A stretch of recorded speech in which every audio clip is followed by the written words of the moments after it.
Ladies and gentlemen, boys and girls, cardaholics of all ages, welcome back to Big Al's Cards, and thank you so much for watching. And in today's video, I want to talk about why I think 2022 Topps Chrome Sapphire is probably one of the biggest disappointments in the hobby for 2022.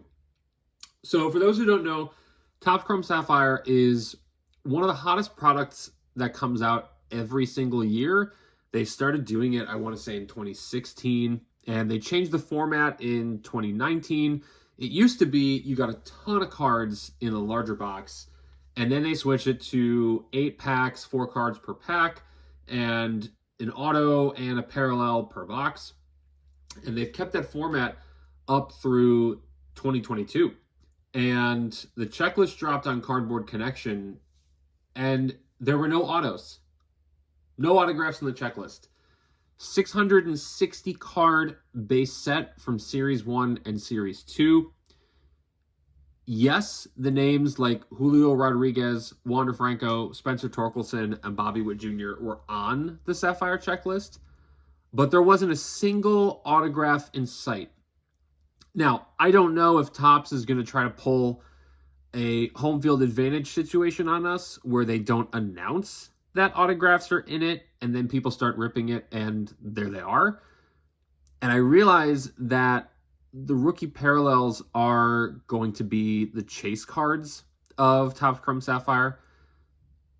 But Topps just released the pricing on the box, and last year it was $250, and that gave you 1 autograph and 1 parallel per box.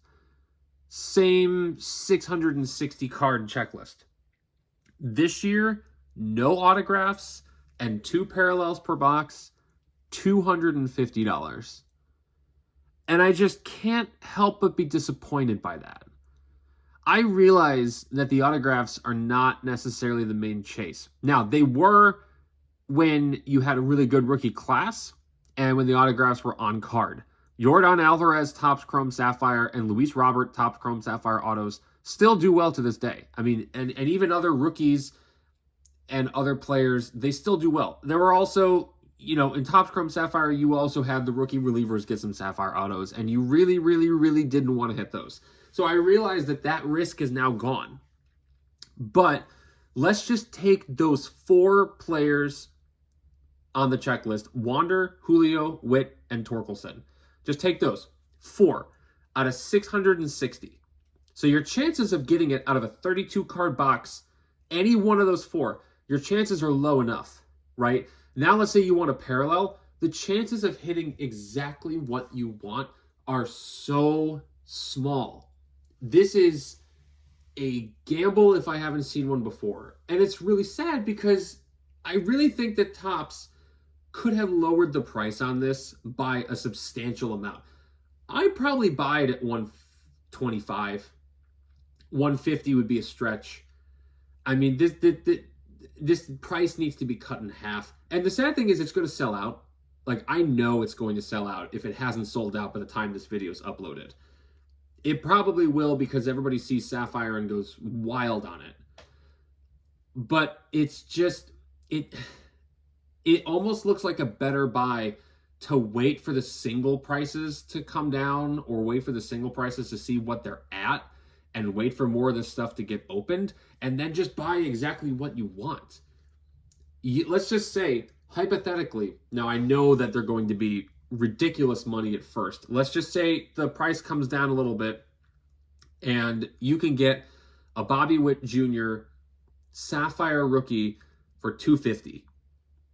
Would you rather have that, or would you rather take the risk and spend $250 on a box and probably get maybe $30 to $40 in cards back? Do you know what I mean?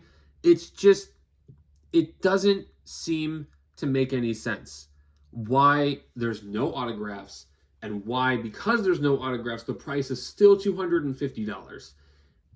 I realize, again, because the flippers and scalpers and collectors sometimes are the way that they are, this product is still going to sell out at $250. I'm not denying that, because it's Sapphire.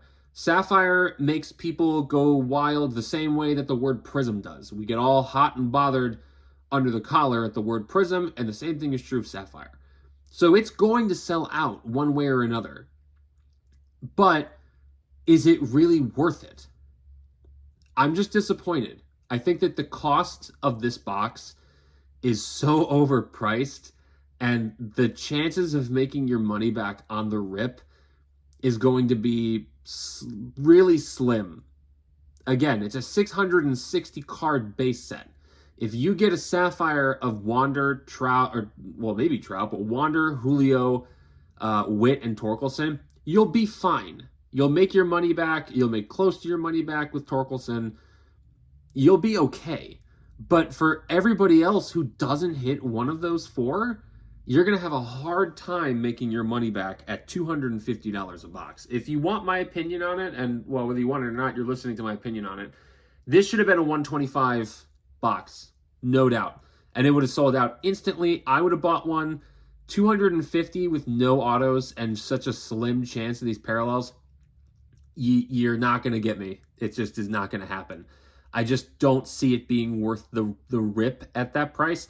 If you're going to buy it and sit on it and just see how Julio and Wander and Witt and Torkelson do in the future in hopes that the price of the box will continue to increase, then you're going to do just fine. If you have the ability to speculate on the sealed product, it's a great buy, I think, because I think that if these guys do well, you could really make a really solid rate of return on sitting on sealed wax of Sapphire, which a lot of people do, and more credit to them. More credit to the people who sit on sealed wax. They know what they're doing. They if they can afford to do so, and if you can afford to spend $250 on Topps Chrome Sapphire and just sit on it, you will probably be fine. Especially if you can wait that year or two to see how they do, and if the price increases, to see if somebody really wants to rip it and take a chance at it, then you'll do just fine. If you're buying to rip, I'm so sorry, because this is not going to go well for you, at least in my opinion. It still could, because there is a chance, but there's a very, very, very slim chance that you will make your money back on it. So that is my opinion on Topps Chrome Sapphire for 2022. I think it's a huge disappointment and a really big missed opportunity to make it a lot more affordable. And I think it's just a really, really big swing and a miss from Topps. But let me know what you guys think in the comments below. Please leave a like, subscribe, stay tuned for more videos. Thanks so much for watching, and until next time, bye-bye.